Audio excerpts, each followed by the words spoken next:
Hello, everyone, again.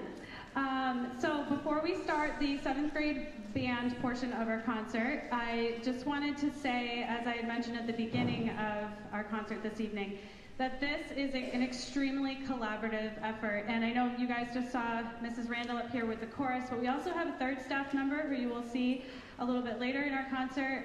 Mr. Joey Hendricks was hired this year to replace Mr. Rich, who retired last year, and as his schedule allows, he's here every day with us with the 5th, 7th, and 8th graders, so these guys have gotten to know Mr. Hendricks really well. We run 3 classes all at the same time, so I have a group, Mr. Hendricks has a group, and Mrs. Randall has a group, and these guys would not be where they are right now without my two assistants. Really, it's just an incredible thing that we have here in Westbrook to be able to have the resources to get these kids small group practice so that they're learning by instrument in addition to large groups. So if you could please, with me, thank Mr. Hendricks and Mrs. Randall for their efforts this evening.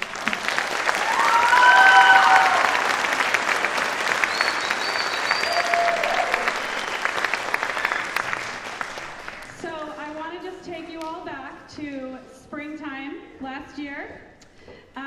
The students behind me were all in 6th grade. Some of them had just started learning their instrument in November of their 6th grade year. And our grand finale for that concert was Rock This Band. And it was so good. It was just really awesome. I left that concert, I know the students did. It was like their #1 favorite hit of all time. They requested it every day that they were here in September until they started learning some of these songs. So we think you will notice quite a difference between Rock This Band and what you are about to hear right now. Some really interesting notes about this piece we're going to play called Comet Ride, and it was inspired by a real event where there was a probe that was actually placed into a comet to basically give us information about how the solar system was formed. And that experience of Mr. Balmage's writing this piece with that in mind, it begins just really, really cool and has this beautiful sound at the beginning, and then we ride the comet. And that's probably the kids' favorite part of the piece. We're going to hope they don't do it too fast, but just right. So we hope you really enjoy this piece, Comet Ride.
features our percussion section. I don't typically do this with middle school students, but we have a really fantastic percussion section in this band, and each one of them plays their own individual part. I don't double any of the parts in this, and so when I was looking for a repertoire that was going to work for this group, this was one of the first ones that came to mind because it really does feature all of them. And at one point, they're all on the spot with their own part. So we hope you enjoy this African Noel.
I'm not going to say much about this last song, except you all get a little present at the end. That is all.